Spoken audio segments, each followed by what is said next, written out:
Hello everyone, this is Karan and welcome back to my channel.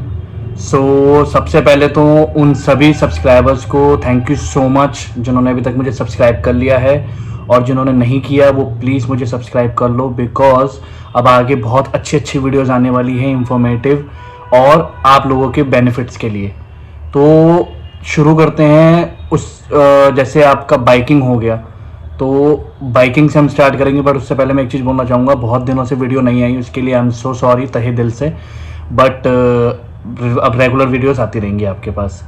तो इसमें अब मैं आप लोगों से कुछ चीज़ें शेयर करना चाहूँगा जो मुझे मतलब एज अ राइडर बहुत गलत लगी लोगों की देख के, और बहुत से लोग गलती कर भी रहे हैं। तो सबसे पहला पॉइंट आता है, जब आप बाइकिंग राइड कर रहे हैं, सबसे पहले तो चाहे वो डेली यूसेज पे हो या अगर आप कोई लॉन्ग राइड ड्राइव वगैरह कुछ भी आप प्लान कर रहे हैं, कुछ भी anything like related to biking, तो बहुत सी ऐसी चीज़ें होती हैं जो आपको ध्यान रखनी होती हैं, बेसिक, जो लोग नहीं ध्यान रखते। तो मैं उन्हीं चीज़ों को हाईलाइट करना चाहूँगा जो मैंने ऑब्जर्व करी। सबसे पहला तो मैं बोलना चाहूँगा कि जब आप राइडिंग करने के लिए जाते हैं, सबसे पहली चीज़ आपका helmet. Helmet is the most important part of riding, क्योंकि एनी हाउ अगर कुछ भी मिस हैपनिंग होती है वाइल राइडिंग, तो आपका जो हेड होता है ये सेफ रहना चाहिए due to there are n numbers of problems, जो अगर आप गिरे और आपके अगर ब्रेन पे लगी तो बहुत सी चीज़ें डैमेज हो सकती हैं। ये बहुत बेसिक चीज़ है, बहुत से लोग जानते नहीं हैं इस चीज़ को, बस ऐसी लाइटली लेते हैं कि ठीक है यार कोई बात नहीं, वी कैन राइड नॉर्मली। आजकल के जैसे बच्चे भी मैंने देखे हैं बहुत से, वो बस बाइक राइड करते हैं, घर से निकल गए बाइक्स लेके फ्रेंड्स के साथ घूम रहे हैं। But that is wrong, very wrong, because अगर आप हेलमेट नहीं पहन रहे हो, कहीं पे भी अगर आप गिरोगे तो बहुत बुरे तरीके से लगेगी। और इंसान के पास सबसे इंपॉर्टेंट चीज़ ही है ब्रेन। अगर ब्रेन डैमेज हो गया तो पूरी बॉडी पार्ट्स के अंदर अंदर क्या क्या हो जाएगा आप लोगों को नहीं पता। अगर सर है तो जान है, सिंपल सी बात है। तो मेरी आप सबसे रिक्वेस्ट है, जो भी बाइक राइड करते हैं या बाइक राइड का शौक भी रखते हैं, प्लीज़ विदाउट हेलमेट कभी तो बाइक मत चलाओ। अब इसके अंदर भी बहुत सारी चीज़ें होती हैं, जैसे पहली होती है कि आपका हेलमेट कैसा लेना चाहिए। ओके, तो हेलमेट में क्या होता है, आपका सबसे पहली बात तो ISI मार्क होना चाहिए, उस पर वेल सर्टिफाइड होना चाहिए कि इन केस अगर कोई प्रॉब्लम होती है तो नॉर्मल हेलमेट टूट ना जाए। ओके, उसमें भी बहुत सारी ऑप्शंस होती हैं, it depends on your pocket, आपको कैसा हेलमेट चाहिए। बट मैं तो उसमें भी कैसा हेलमेट चाहिए ये डिपेंड करता है आप लोगों पे। तो एक एग्जांपल देना चाहूँगा, एक स्मॉल हेलमेट आता है, बिल्कुल छोटा सा, आपने देखा होगा मैक्सिमम गर्ल्स और जो पीछे पेलियन होते हैं वो पहनते हैं, मतलब एक ऐसे टोपी सी होती है नॉर्मली। वो तो मैं आप लोगों से रिक्वेस्ट करता हूँ, सभी से, जितने बाइकर्स हैं, जितनी बाइकर कम्युनिटी है, प्लीज़ फॉर लोकल आप वो हेलमेट तो पहनो ही मत। उस हेलमेट से कुछ नहीं होगा गाइस, कुछ भी नहीं होगा, उल्टा आप लोगों को नुकसान होगा अगर गिरोगे तो, क्योंकि वो बिल्कुल भी सेफ नहीं होता। 0% चांस होते हैं उसमें कि बंदा बच जाए। तो वो हेलमेट बिल्कुल मत पहनो, नॉर्मल हेलमेट लो, ISI मार्क का लो, बढ़िया हेलमेट लो, ताकि आप सेफ रह सको। अब आता है दूसरा पॉइंट। दूसरे पॉइंट में क्या है कि बहुत से लोग मैंने देखे हैं, बहुत से लोग विदाउट शूज बाइक चलाते हैं, जो कि अगेन वेरी बैड, बहुत ही बेकार चीज़ है, मत करो। चप्पलों में लोग निकल जाते हैं, सैंडल में लोग निकल जाते हैं, स्लीपर्स में लोग निकल जाते हैं, जो नॉर्मल स्लीपर्स आते हैं, क्रॉक्स में निकल जाते हैं। That's not good. अगर आप बाइक चला रहे हो तो प्रॉपर शूज़ पहनो एटलीस्ट, क्योंकि अगर कभी कभी क्या होता है, अगर कोई पर्सन गिरता है तो पैर पे लगने के बहुत चांस होते हैं, बिकॉज पैर आपका जब गियर पे होता है तो ऐसे रहता है, तो अगर आप गिरते हो तो पैर ऐसे मुड़ता है प्रॉपर यूं, तो वो हड्डी टूट ना जाए उसके बेसिस पे शूज बहुत हेल्प करता है, बहुत ज़्यादा। तो शूज पहनकर ही आप बाइक चलाओ जब भी चलाओ, ठीक है। और इसके अलावा अब आता है तीसरा पॉइंट। तीसरे पॉइंट में होता है कि जो बाइकर्स हैं, जितने भी लोकल की मैं बात कर रहा हूँ, चाहे वो लोकल में बच्चे हों या टीनेजर्स हों, कोई भी हो, वो लोग क्या करते हैं, बहुत ही रश ड्राइविंग करते हैं, बहुत ज़्यादा, जो कि नहीं करनी चाहिए। It's not safe at all. आप लोगों को थोड़ा सा ध्यान रखना चाहिए, आप लोगों के पेरेंट्स घर पे हैं, और वो लोग ये वेट करते हैं हमारा बच्चा आएगा या कुछ है। अगर किसी के भी पेरेंट्स के बच्चे को कुछ होता है तो आप लोगों को नहीं पता वो पेन कितना होता है, but I know very well.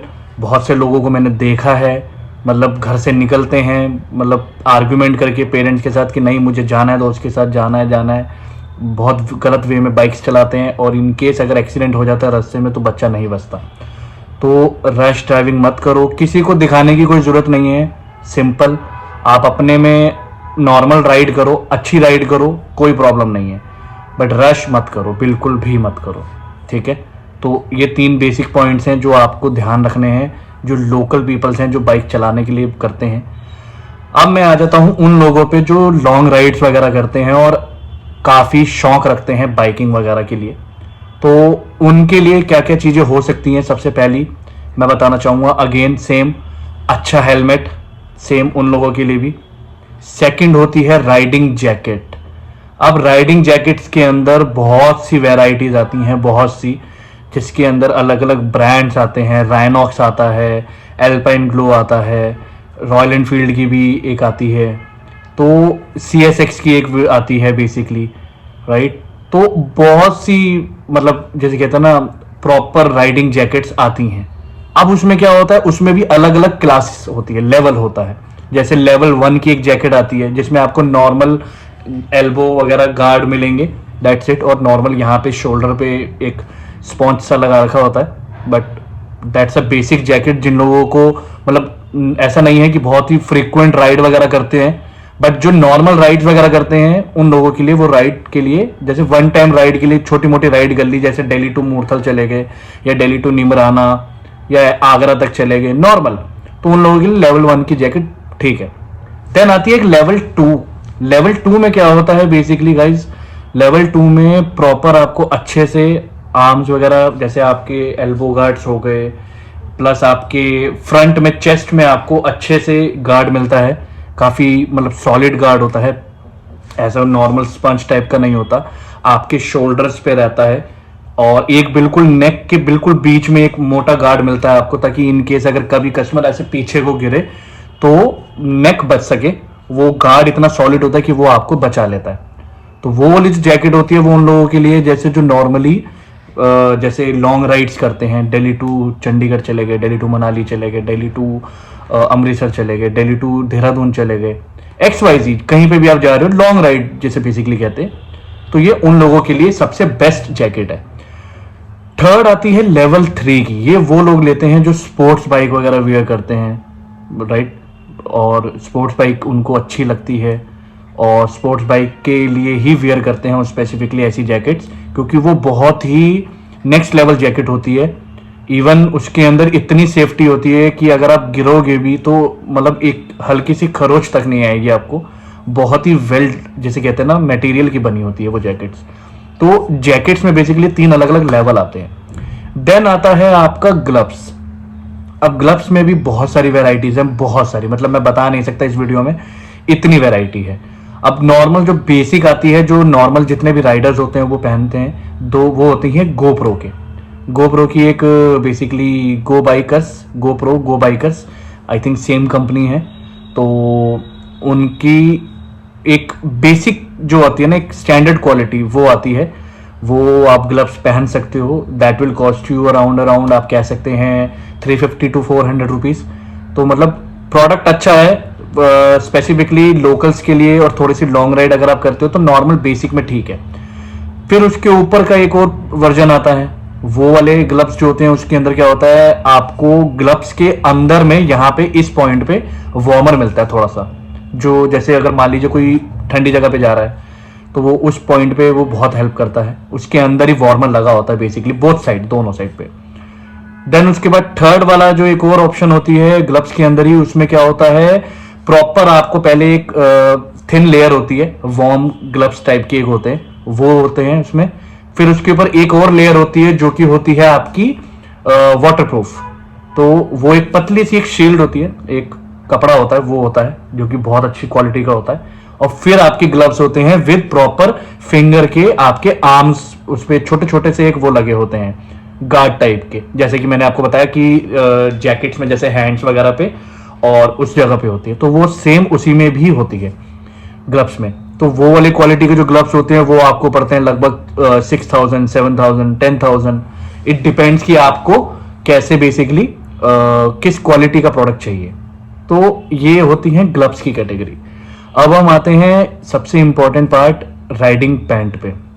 अब कुछ लोग क्या करते हैं, जो नॉर्मल राइडर्स वगैरह होते हैं वो सिर्फ और सिर्फ नी गार्ड्स पहनते हैं। तो नी गार्ड्स का भी फायदा है, ऐसा नहीं है कि नी गार्ड्स का फायदा नहीं है, बट नी गार्ड्स में भी 3 कैटेगरी होती हैं। एक होती है सबसे बेसिक जो होती है, जिसमें वो प्लास्टिक वाले होते हैं, जो ऑलरेडी इलास्टिक का उनका स्ट्रिप होता है, आपको उसके अंदर पैर ऐसे घुसाना पड़ता है और फिर पहनना होता है, तो वो थोड़ा डिफिकल्ट होता है, पर वो इतना सेफ नहीं होता।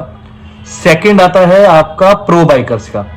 वो होते हैं, आगे आपको मिलेगा एल्यूमिनियम का एक प्रॉपर गार्ड होता है जो आपके नी पे होता है बिल्कुल ऑलमोस्ट, तो वो उसको कवर करता है, और नीचे का पोर्शन भी पूरा ऑलमोस्ट एल्यूमिनियम के साइड का ही होता है। तो मतलब अच्छा टफ, मतलब सिचुएशंस में काफी हेल्पफुल होता है वो वाला प्रोडक्ट। थर्ड आता है एडजस्टेबल वन। वो होता है मतलब जैसे ऐसे रहता है एल्बो नी गार्ड, तो वो जब आपका नी बेंड होता है, जब आप बाइक चलाते हो, तो वो आपके बेंड के हिसाब से वो भी मूवमेंट करता है। तो वो वाला जो नी गार्ड है वो भी बहुत अच्छी क्वालिटी का होता है और काफी सॉलिड मटेरियल होता है उसके अंदर भी। अगर आप सेफ्टी को अगर इतना ही प्रेफरेंस करते हो, जैसे कि मैं बहुत ध्यान रखता हूं वाइल राइडिंग, तो safety is the best thing और इंपॉर्टेंट थिंग जो आपको रखनी ही रखनी है वाइल राइडिंग। तो ये सारी चीजें होती हैं, वो आप कर सकते हो। देन उसके बाद पैंट का भी सेशन हो गया हमारा राइडिंग जैकेट हो गई, ग्लव्स हो गया, हेलमेट हो गया। फिर आते हैं शूज। अब इसमें क्या होता है, 2 कैटेगरी होती है। एक होती है नॉर्मल शूज, आप पहन सकते हो स्पोर्ट्स के, या फिर आपके थोड़े सॉलिड टाइप में बहुत सारे ब्रांड्स हैं, केचुआ का ब्रांड है, आप डीकैथलॉन से जाके परचेज कर सकते हो। वुडलैंड के शूज आते हैं और बहुत सारी एन नंबर्स ऑफ वेराइटीज हैं जो मतलब हार्ड सॉलिड टाइप के शूज बनाती हैं। तो वो होती है फर्स्ट कैटेगरी। सेकंड आती है हमारी जो प्रॉपर बाइकर्स होते हैं, स्पोर्ट्स बाइक वाले या थोड़ी हैवी बाइक्स वाले। वो क्या करते हैं, एक बहुत अच्छा ब्रांड है जो मुझे पर्सनली बहुत पसंद है, दैट इज ओराजो।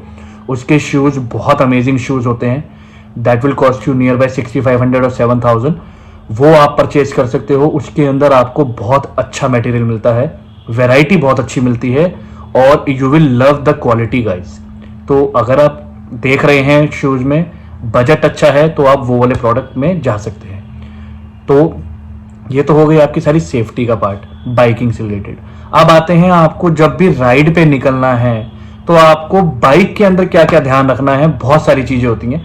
सबसे पहली होती है आपकी बाइक की कंडीशन। जब भी आप बाइक अपनी किसी लॉन्ग राइड के लिए प्लान कर रहे हैं तो आपको सबसे पहले तो अपनी बाइक को अच्छे से किसी वेल एक्सपीरियंस मैकेनिक को दिखाना पड़ता है, और वो दिखाना बहुत जरूरी है गाइज। आपके पास 2 ऑप्शन होते हैं। एक होता है कि आप प्रॉपर सर्विस सेंटर में जाएं, जहां से आपको A to Z इंफॉर्मेशन मिलेगा और A to Z सोल्यूशन भी मिलेंगे। पर कुछ कुछ लोगों का कहना होता है कि वो सर्विस सेंटर में जाते हैं तो उनका बिल बहुत बन जाता है, पर बाइक में सेम प्रॉब्लम रहती ही रहती है। तो अब इसमें भी आपके पास 2 ऑप्शन हैं। या तो आप अच्छे सर्विस सेंटर में अगर जा रहे हैं तो आप उनसे पूरा डिटेल मांगे कि भाई आप मुझे बताएं मेरी बाइक में क्या क्या प्रॉब्लम है और क्या नहीं है। तो जो पार्ट भी आप रिप्लेस करवा रहे हो या ठीक करवा रहे हो, व्हाटएवर, आप उनसे पुराना जो प्रोडक्ट है वो जरूर लें और वो चेक करें कि वो वापस दे रहे हैं या नहीं दे रहे। अगर नहीं दे रहे तो आप उनको बोल सकते हैं, देयर आर सम रूल्स कि वो नहीं रख सकते पुराना प्रोडक्ट। सेम अगर आप किसी नॉर्मल मैकेनिक से भी अगर आप करवा रहे हैं तो वो मैकेनिक इतना वेल एक्सपीरियंस होना चाहिए कि उसको पता हो कि हाँ अगर ये साउंड है तो ये चीज में ये करना चाहिए। तो ये बहुत सारी चीजें होती हैं जो आपको ध्यान रखनी है बाइक की सर्विस से रिलेटेड। अब बहुत से लोग बोलते हैं कि भाई हमें पता नहीं होता सर्विस में क्या क्या होता है क्या नहीं होता। तो जो सर्विस होती है बाइक की, उसमें बेसिक जो चीजें होती हैं, जैसे आपका सर्विस के अंदर होता है चेन में लुब्रिकेंट वगैरह होगा, पूरी बाइक की वॉशिंग वगैरह रहेगी, प्लस बाइक के छोटे मोटे जितने भी नट बोल्ट होते हैं वो चेक होंगे। इंजन ऑयल चेंज होता है, ऑयल फिल्टर चेंज होता है, एयर फिल्टर चेंज होता है अगर नीड है तो। जितने भी बैटरी के फ्यूजेस होते हैं वो चेक होते हैं। बैटरी टर्मिनल चेक होता है कि भाई बैटरी को जो करंट बेसिकली एक प्रोवाइड करती है चीज वो उसको प्रॉपर तरीके से करे। बैटरी का चार्जर होता है बहुत इंपॉर्टेंट, कि अगर जब आप बाइक चला रहे हो और टिल द टाइम आपकी बाइक चल रही है तो बाइक चार्ज हो रही है प्रॉपर, नहीं हो रही, वो सारी चीज़ें चेक करनी पड़ती हैं। बैटरी का प्रॉपर चेकअप होता है, एक प्रॉपर एक मशीन होती है उनके पास जिससे कि वो चेक कर सके कि हाँ बैटरी जितने mAh की बेसिकली बैटरी होती है, जैसे 14 एम्पियर की बैटरी होती है नॉर्मली जितने भी बाइक्स आजकल आ रही हैं, तो वो उतनी इलेक्ट्रिक जैसे होती है पावर कंज्यूम और प्रोड्यूस कर रही है या नहीं कर रही। तो वो बहुत सारी चीज़ें होती हैं, वो सर्विस सेंटर में प्लस कोई अच्छा मैकेनिक होगा वो चेक करके सारी चीज़ें आपको बताएगा। तो ये सारी चीज़ें आपको ध्यान रखनी होती है। सेकंड आता है बाइक के टायर्स। जब भी आप राइड करने के लिए निकल रहे हैं, लॉन्ग राइड के लिए, सबसे पहले आपको चेक करना है कि बाइक के टायर की कंडीशन कैसी है। अब इसमें दो कंडीशन होती हैं टायर्स की। कभी कभी क्या होता है, जो टायर की जो गुड्डी होती है, जो टायर का रबड़ होता है, वो होती है बीच में से आपका घिसने लग जाती है। घिसने इन द सेंस मतलब जैसे ऑलमोस्ट फ्लैट होने लगता है टायर। तो कुछ कुछ लोग होते हैं वो बोलते हैं कि ठीक है इतनी प्रॉब्लम तो नहीं है, बीच में से अभी टायर चल जाएगा, साइड से ठीक है, but that is wrong. Tyre चाहे आपका बीच में से फ्लैट हो या आपका साइड से फ्लैट हो, तो जब आप बाइक राइड करोगे प्रॉपर तो आपको हैंडल में फील होगा कि गाड़ी थोड़ी ऐसे ऐसे जा रही है, नहीं तो थोड़ा वन साइडेड जा रही है। तो पीछे से जो बैलेंस होता है वो खराब होता है जब आप ब्रेक यूज करते हैं। एंड स्पेशली उन लोगों के लिए जो लोग जैसे आप बोलेंगे एबीएस और नॉन एबीएस, तो इसमें मैं आपको पहले तो डिफरेंस बता देता हूँ। नॉन एबीएस में क्या होता है कि जो ब्रेकिंग सिस्टम होता है वो नॉर्मल रहता है। जब आप ब्रेक मारते हैं तो कभी कभी गाड़ी क्या होती है, बिल्कुल ब्रेक उसको ऐसे रोक के गाड़ी का टायर स्लिप कर देती है। तो इसलिए ये वाली जो ब्रेक्स होती हैं ये ऑलमोस्ट मार्केट से बंद हो चुकी हैं। अब जितनी ब्रेक्स आ रही हैं वो सारी एबीएस वाले मॉडल्स आ रहे हैं। एबीएस क्या करता है, basically anti lock braking system होता है, जिससे कि जब आप ब्रेक यूज करते हैं रियर ब्रेक, तो वो क्या करता है, जो प्लेट होती है डिस्क प्लेट, उसको पंप करता है ऐसे करके। तो वो उसको उस प्रेशर से रोकता है, जो उसकी स्पीड होती है वो उसको एकदम स्लो कर देगा ऐसे ऐसे करके, फिर एकदम ऐसे बंद कर देगा उसको। नहीं तो नॉर्मली क्या होता है जब आप ब्रेक मारते हो तो वो एकदम ऐसे चिपक जाती है, उससे क्या होता है टायर स्लिप होता है। बट एबीएस में वो एकदम ऐसे ऐसे करते करते करते करते एकदम स्लो करके रोक देगा उसको। तो उससे क्या होता है बाइक स्लिप नहीं होती, जो कि बहुत बहुत हेल्पफुल है आजकल के टाइम के लिए। तो एक तो वो पॉइंट हो जाता है। तो इसलिए जितने भी टायर होते हैं जब आप ब्रेक यूज करते हैं तो नॉर्मली पीछे से ऐसे वॉबल करते हैं, क्योंकि टायर की कंडीशन खराब हो चुकी है। तो नॉर्मली कंपनी क्या करती है, अब जैसे बहुत सारी कंपनीज है, आप देखेंगे सीएट के टायर हैं, एमआरएफ के टायर हैं, अपोलो के टायर हैं, मिशलिन के टायर हैं। मिशलिन के टायर तो बेसिकली बहुत अच्छे टायर्स होते हैं। मैक्सिमम जितने आप कंपनी से जब कोई बाइक परचेज करते हो, नई अच्छी बाइक, थोड़ी हैवी बाइक, तो उसमें मिशलिन के टायर ही आते हैं, कंपनी डिफॉल्ट जो होते हैं। बाद में आफ्टर मार्केट स्टॉक जो होता है वो आप लगवा सकते हो, बट उसमें भी मैं जो पर्सनली रेकमेंड करूंगा आपको गाइस, एमआरएफ के tyre are best tyres. Tyre सारे ठीक होते हैं, ऐसा प्रॉब्लम नहीं है। सीएट का टायर भी अच्छा है, अपोलो का टायर भी अच्छा है, बट इसमें क्या होता है, एक छोटा सा पॉइंट होता है। एमआरएफ का टायर जो होता है उसकी जो लाइफ होती है वो थोड़ी सी इनके मुकाबले में ज्यादा होती है। चाहे आप जैसे मर्जी राइड करो, नॉर्मल हाईवे राइड करो, सिटी राइड करो, ऑफ रोड करो, एमआरएफ के टायर थोड़े से ज्यादा अच्छे चलते हैं, लॉन्ग लास्टिंग होते हैं। तो मेरा पर्सनल ओपिनियन यही है कि मैं एमआरएफ ज्यादा यूज करता हूं। जब भी टायर डलवाता हूं तो एमआरएफ के ही डलवाता हूं। नहीं तो अगर कभी एमआरएफ नहीं होता तो फिर अपोलो या सीएट में से कोई एक होता है, तो ऐसा कोई प्रॉब्लम नहीं है। बट स्टिल एमआरएफ थोड़ा सा बेटर साउंड करता है। तो टायर के मामले में आपको ये चीज बहुत ध्यान रखनी है।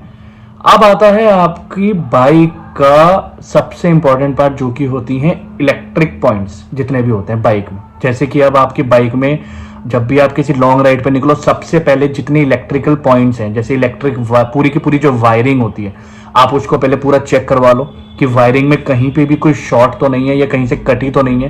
क्योंकि कभी कभी क्या होता है जब आप बाइक राइड कर रहे हो और वायरिंग में थोड़ा सा भी प्रॉब्लम हो, क्योंकि आजकल मैक्सिमम बाइक जो है वो सेंसर वाली आ गई हैं और बहुत अच्छी वाली आ गई हैं, बट स्टिल थोड़ी सी भी इलेक्ट्रिक प्रॉब्लम होती है तो ऑलमोस्ट पूरी वायरिंग को ही चेक किया जाता है। तो इसलिए वायरिंग अच्छे से चेक कराएं, और उसी वायरिंग से आपकी हेडलाइट, इंडिकेटर, आपका बैटरी ये सब कनेक्टेड रहता है। तो आपको एनी हाउ बहुत ही इंपॉर्टेंट पार्ट है ये वायरिंग, और इलेक्ट्रिक चीजें ये जरूर चेक करनी चाहिए, ठीक है। अब आप जैसे लॉन्ग राइड पे निकल रहे हैं, अब लॉन्ग राइड पे निकलने के लिए आपको सबसे पहले इन सारी चीजों का ध्यान रखने के बाद, अब डिपेंड करता है कि अगर आप एक सोलो ट्रिप प्लान कर रहे हैं या ग्रुप के साथ जा रहे हैं, मतलब आप लोगों का अपना कोई ग्रुप है, बहुत ही अच्छी बात है। बट अगर आपका सोलो भी प्लान है तो आप उस माइंड सेट से जरूर जाएं कि आपके पास बेसिक चीजें जरूर होनी चाहिए बाइक से रिलेटेड, ताकि आपको इन केस कहीं पे कोई प्रॉब्लम आए तो थ्रू आउट द ट्रिप जो जर्नी होती है, जो मेन आपका जो रोड है या कोई भी एरिया है, आपके पास उतना बेसिक प्रोडक्ट होना चाहिए कि जिससे आपकी प्रॉब्लम उस टाइम पे वहां पे अगर आपको मैकेनिक मिल जाए तो वो सॉर्ट आउट हो जाए। क्योंकि कभी कभी क्या होता है, बहुत सी बार ऐसा हुआ कि मैं अपना पर्सनल एक्सपीरियंस बताना चाहूंगा।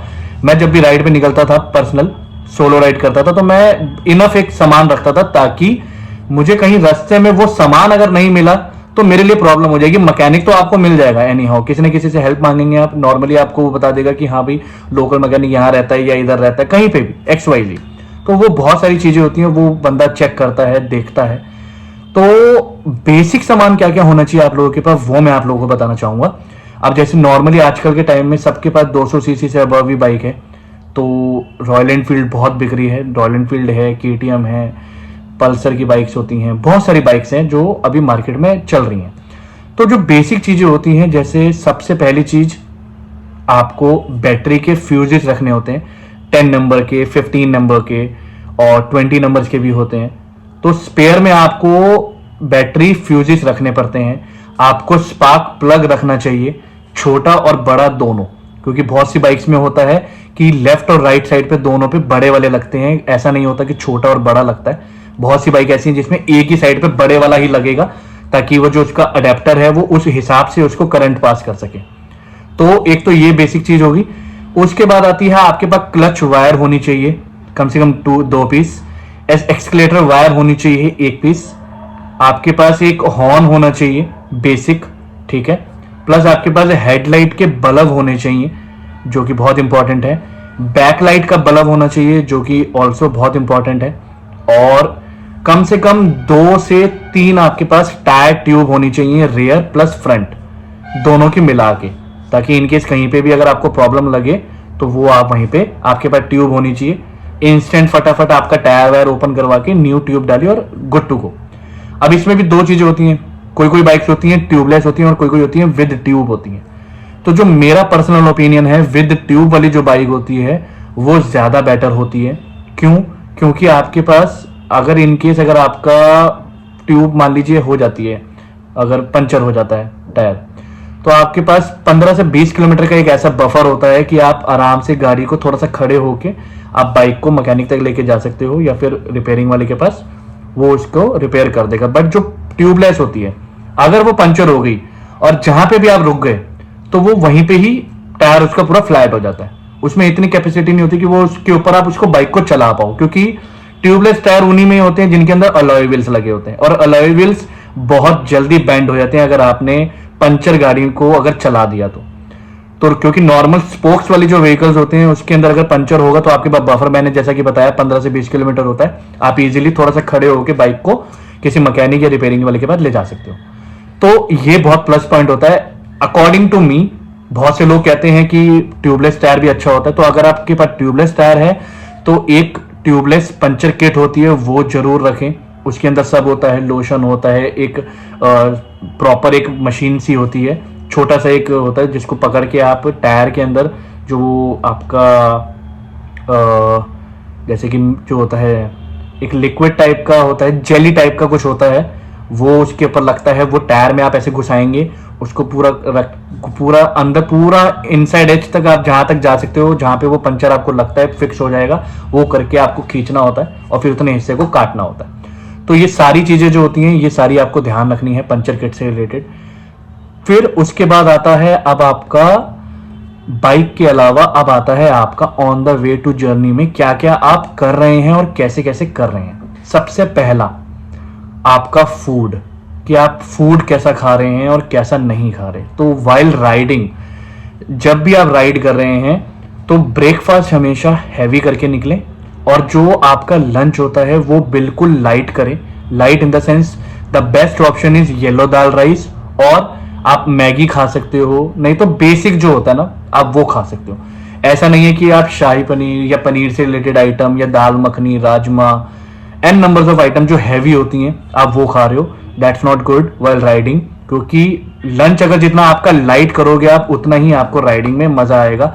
बट अगर आप हैवी कर लोगे तो आपको वाइल राइडिंग नींद आएगी, जो कि बहुत बहुत डेंजरस है, तो वो आपने बिल्कुल नहीं करना, कभी भी नहीं करना। तो लाइट फूड खाएं, और जब भी आप निकलो तो आपके पास एटलीस्ट एक ऑफलाइन मैप तो होना ही चाहिए। जिससे क्या होगा, जैसे कभी कभी क्या होता है, आप जैसे ट्रैवल कर रहे हो, वेदर बहुत खराब है और आपके फ़ोन में ऑलमोस्ट मतलब नेट नहीं वर्क कर रहा है, या नेट वर्क कर रहा है पर सिग्नल बहुत कम है, तो कभी कभी क्या होता है, गूगल मैप थोड़ा सा आगे पीछे हो जाता है जब एग्जैक्ट वाली जब लोकेशन चल रही होती है। तो इट्स बेटर कि आप ऑफलाइन मैप एक डाउनलोड करके रखें उस स्पेसिफिक लोकेशन का, या उस डे का, कि जिस इस डेट से ए पॉइंट से बी पॉइंट जो आप जा रहे हैं, तो वो आप जरूर निकाल के रखें, वो बेनिफिट करेगा आपको। तो ऑफलाइन मैप आप रख लेंगे, ईजी रहेगा आपके लिए। सेकेंड, जब आप इसके अलावा आप जब डेस्टिनेशन पे पहुंच रहे हैं, तो डेस्टिनेशन पे पहुंचने से पहले आप क्या करेंगे, अपनी बाइक को पहले एक बार खुद से चेक करेंगे कि बाइक में सब कुछ ओके है, नहीं है, कोई प्रॉब्लम तो नहीं है। और अगर कोई प्रॉब्लम लगती है तो उसी टाइम वहां के किसी लोकल मैकेनिक से चेक करा सकते हैं। नाउ अब डिपेंड करता है अब आपके फ्यूलिंग के ऊपर भी कि आप फ्यूलिंग वगैरह कैसे करवा रहे हैं। तो कभी कभी क्या होता है, किसी किसी फ्यूल पंप में थोड़ा सा जैसे फ्यूल के अंदर मिलावट होती है, पानी होता है, कुछ होता है, तो उसकी वजह से कभी कभी क्या होता है, बाइक में आप करा लेते हैं बिल्कुल neck to neck full tank. वो आपने कभी नहीं कराना। ऑलवेज आप जितनी भी बाइक्स आ रही हैं उसमें फुल टैंक आपको कभी नहीं कराना होता। जैसे मान लीजिए अगर किसी टैंक की कैपेसिटी 14 लीटर है, तो आप ज्यादा से ज्यादा 12 लीटर फिल कराओ, 2 लीटर उसमें थोड़ा सा स्पेस छोड़ो ताकि उसमें गैस वगैरह या फिर थोड़ा सा एयर प्रेशर वगैरह बन सके, ताकि आपको उसमें प्रॉब्लम ना आए बिल्कुल भी। तो वो बहुत सारी चीजें आपको ध्यान रखनी पड़ती हैं फ्यूलिंग से रिलेटेड। अगर तो मान लीजिए आपकी बाइक फिर भी मिसिंग कर रही है, तो एक छोटा सा पाउच आता है जो आपने पेट्रोल पंप पे चेक किया होगा, तो कभी कभी वो आप टैंक में डाल सकते हो। उससे क्या होता है, जितना भी एक्स्ट्रा लिक्विड या कुछ ऐसा पानी जैसी कोई आइटम या कोई धूल मिट्टी होती है पेट्रोल में, वो उसी टाइम उसको सोख लेता है और एक साइड पे कर देता है, तो आपको प्योर पेट्रोल ही प्रोवाइड होता है फिर। तो वो आपकी बाइक के लिए बहुत हेल्पफुल रहता है। तो ये सारी चीज़ें मैंने आपको जो बताई हैं, प्लीज़ मैं अपने जितने भी व्यूअर्स हैं उन सभी से मैं यही रिक्वेस्ट करूंगा कि ये सारी चीज़ें फॉलो करें और इसके अकॉर्डिंग ही आप चलें, क्योंकि ये बहुत इंपॉर्टेंट पॉइंट्स हैं जो बहुत से लोग नहीं ध्यान रखते हैं, चाहे वो लोकल में राइड करें या फिर लॉन्ग राइड पे जाएं। तो ये सारी जो मैंने आपको इन्फॉर्मेशन बताई है, आई होप आप सब इसको फॉलो करेंगे। और जितनों ने मुझे अभी तक सब्सक्राइब नहीं किया है, मैं उनसे रिक्वेस्ट करना चाहूँगा, मुझे सब्सक्राइब करें, शेयर करें इस वीडियो को, ताकि आपको इन्फॉर्मेशन मिले और आपको अवेयरनेस हो कि हाँ, राइड के टाइम पे क्या क्या चीज़ें करनी चाहिए और क्या नहीं करनी चाहिए। तो ये सारे प्लस पॉइंट्स हैं जो मैं फॉलो करता हूँ as a rider, because I have been riding since 2015 और 2014। तो रेगुलर बेसिस पे मैं इतनी राइड कर चुका हूँ, इन सारी चीज़ों को ध्यान में रख के, प्लस इन सारी चीज़ों के बारे में मतलब दूसरों लोगों को भी, जितने भी लोग हैं उन सबको बता के, तो बहुत बेनिफिट हुआ है, आप लोगों को भी होगा। इन चीज़ों को फॉलो करें और मेरे चैनल को सब्सक्राइब कर लें और इसको ज़्यादा से ज़्यादा फैलाएं और इसे अच्छा से आप अपना सपोर्ट करें। तो अभी के लिए इस वीडियो को एंड करते हैं। नेक्स्ट वीडियो में हम ये डिस्कस करेंगे कि वाइल राइडिंग क्या क्या चीज़ें आपको चाहिए होती हैं और क्या क्या चीज़ें आप कर रहे हैं अगर आप लॉन्ग राइड प्लान कर रहे हैं, और किस डेस्टिनेशन पे आप जा रहे हैं, उन मैक्सिमम उन डेस्टिनेशन के बारे में हम 1 बाय 1 हर वीडियो में मैं आपको बताऊंगा कि कौन सी डेस्टिनेशन पे जब आप जाएं तो वहां के हिसाब से क्या क्या करें और क्या ना करें। तो मिलते हैं नेक्स्ट वीडियो में। Till then signing off. Thank you so much जिन्होंने मुझे सब्सक्राइब किया, और आई रिक्वेस्ट कि वो और लोग हों जो मुझे सब्सक्राइब करें और मेरी फैमिली का पार्ट बने। So thank you so much. Have a great day. Take care.